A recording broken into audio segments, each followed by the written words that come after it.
ஹரே கிருஷ்ணா.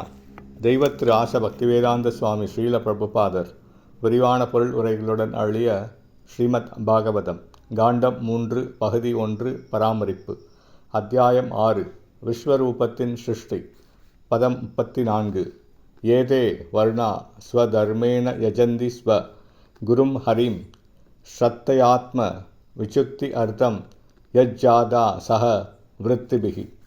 மொழிபெயர்ப்பு: இவ்வெல்லா சமூக பிரிவுகளும் அவற்றின் வர்ணாசிரம கடமைகளுடனும் உயிர்வாழ் சூழ்நிலைகளுடனும் பரம புருஷரிலிருந்து பிறக்கின்றன.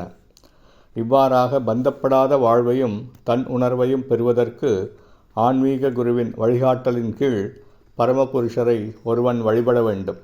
பொருளுரை: பரமபுருஷருடைய பிரம்மாண்ட ரூபத்தின் வெவ்வேறு பகுதிகளிலிருந்து அவர்கள் பிறப்பதால் பிரபஞ்சம் முழுவதிலும் உள்ள எல்லா ஜீவராசிகளும் அப்பரம உடலின் நித்திய தொண்டர்களாக இருக்க வேண்டியவர்கள் ஆவர். நம் சொந்த உடலிலுள்ள வாய், கரங்கள், தொடைகள் மற்றும் கால்கள் முதலான ஒவ்வொரு அங்கமும் முழு உடலுக்கு தொண்டு செய்வதற்கென உள்ளன. அதுதான் அவற்றின் உண்மையான நிலை. இழிவடைந்த நிலையிலுள்ள மனிதர்கள் இந்த உண்மை நிலையை பற்றி அறிந்திருக்கவில்லை. ஆனால் மனித வாழ்வை பெற்றுள்ள அவர்கள் வர்ணாசிரம முறையின் மூலமாக இதை அறிந்திருக்க வேண்டியவர்கள் ஆவர். மேலே குறிப்பிடப்பட்டுள்ளது போல பிராமணர் ஒருவர் மனித சமூகத்தின் எல்லா பிரிவினருக்கும் ஆன்மீக குருவாவார்.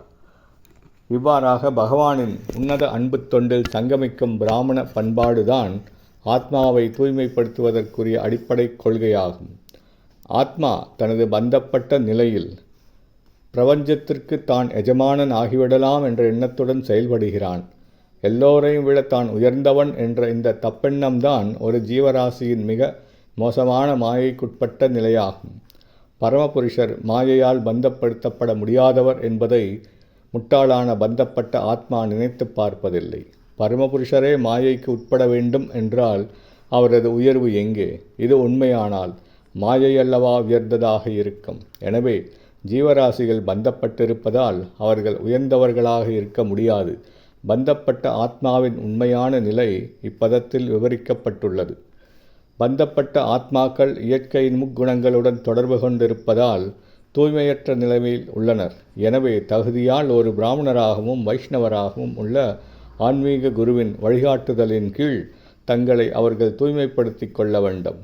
அங்கீகரிக்கப்பட்ட முறையின் கீழ் தகுதியுள்ள ஆன்மீக குருவின் வழிகாட்டுதலின் கீழ் பகவானை வழிபடுவதுதான் இங்கு குறிப்பிடப்பட்டுள்ள தூய்மை அடைவதற்குரிய ஒரே வழியாகும். வேறெந்த வழிமுறையும் தகுதியுடையதாக சிபாரிசு செய்யப்படவில்லை.